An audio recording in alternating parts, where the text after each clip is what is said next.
Caller, you're live on the air. What's your name, comment, and or question?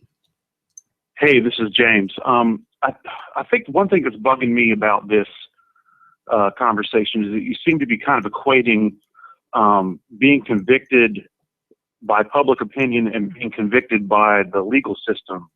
Like, you know, obviously Bill Cosby shouldn't just be thrown in jail without a trial, but it's pretty obvious at this point that he probably raped, you know, dozens, if not hundreds of women over his lifetime. And so is it realistic for people not to be upset about this? And for their opinion not to be changed about him? Listen, you be upset. Is that convicting him in public opinion? But is it wrong for the public to think about him differently now? I'm glad you brought that up. So it's not about changing someone else's mind about being angry. No, you have every right to be upset and angry and never watch his show and petition for them to pull his show off the air. Right. But other people have the right to say, let's wait until and see what the jury says. Don't pull his show off the air or whatever. You know, there's going to always be this competition in the public square. And so we should not invalidate any of them. But the problem where I jump off is that there are actually conversations in very public media outlets about why this guy is getting defended by this attorney. And I'm like, are we really asking this very fundamental question about our criminal justice system, where a man who half of America or the majority of America believes is a rapist, should he still not get a rigorous defense? That's where there's two things. There's two things there. I mean, obviously, I don't think any reasonable person, I'm sure there are lots of people, because there are lots of unreasonable people who think that he shouldn't even, you know, have an attorney or get a trial. But I mean, I think most people think, yeah, he should go through the justice system and have it work, just like with OJ. And you know, the outcome is the outcome. But I mean, it seems like you're getting upset at the public for convicting him in the court of the public opinion. What I'm getting upset with the public because it has repercussions on him financially.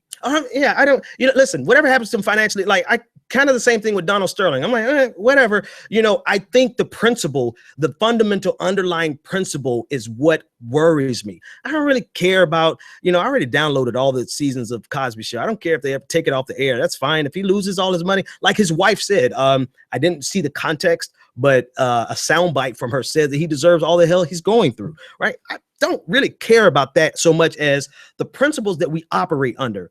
And if we are going to be comfortable with using public opinion to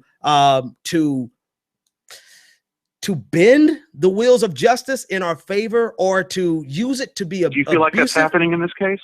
I feel no, not just in this case. I feel that we have that same potential, that what we complain about the right doing, what we complain about conservatives doing, liberals have the same potential, and it rears its head in things in certain types of cases. This is definitely one. The Donald Sterling was another one. It seemed like an open and shut case of racism, but the underlying principle was so much more complicated, not complicated, but complex, and worthy of us taking a minute to really assess what we're saying. But we responded with this visceral knee-jerk reaction based on public opinion. It became so easy to convict this person publicly, when in actuality, if we take a step back, it isn't as simple as black and white. What was black and white with Donald Sterling was his public housing discrimination, right?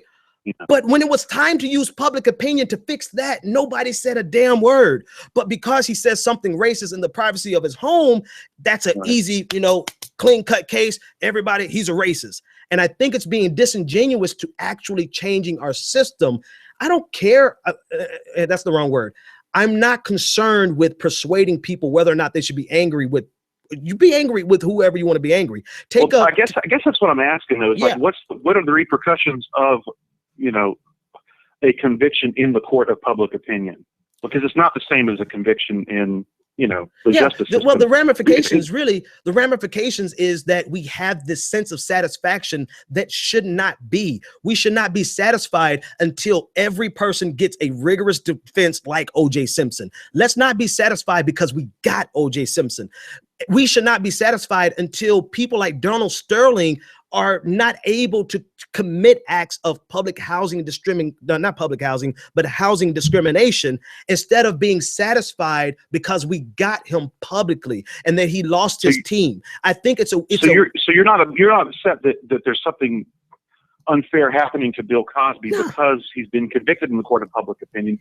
You're upset that the public is satisfied that they've already convicted him. I think in a lot of ways it's worse than that. I think that's what they want more than anything else, to the extent where they're blind to the forest because of the trees, right? The question is, how does a person empower us, allegedly do this for so long, right? Why are we not addressing that structural problem?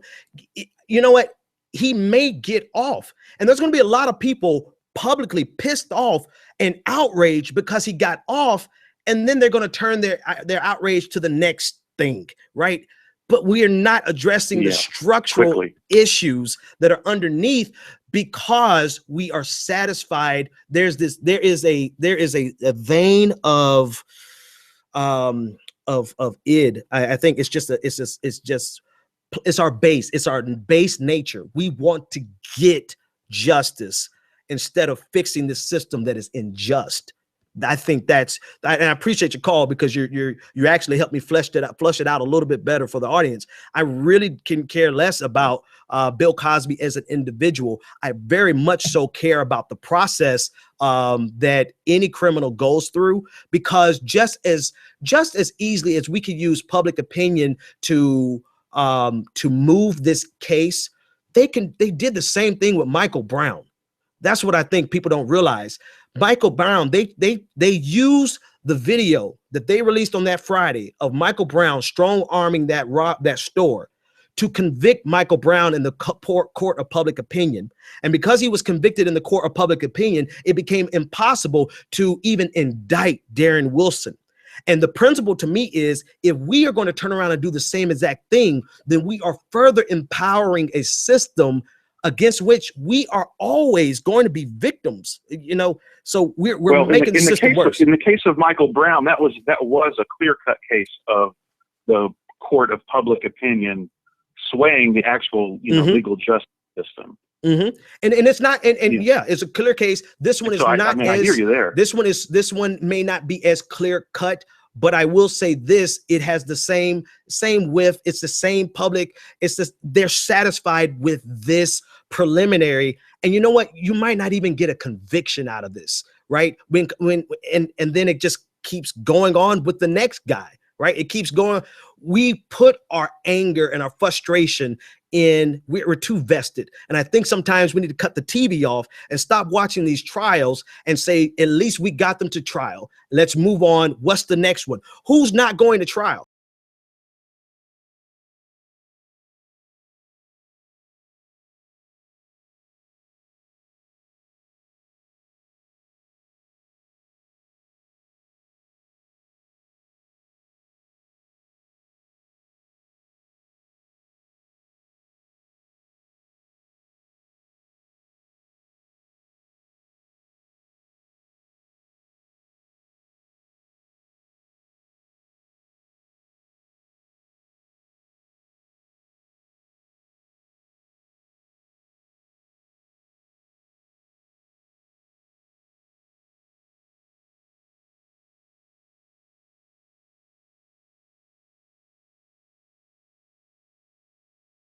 Because if we empower that mechanism against someone that we feel is guilty, it is empowered for the next person that they feel is guilty.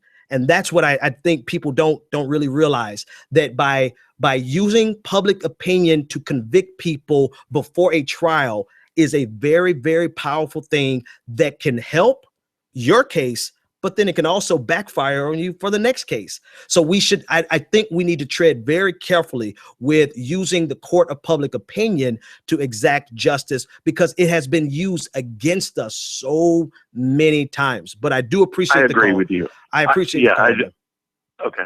Thanks a lot, man. No, I really do appreciate that call. I appreciate that call because I actually wasn't saying it as clearly as I'm saying it now. So thank you, caller, because I can say it much more clearly, is that we cannot operate the same way they do. We can't.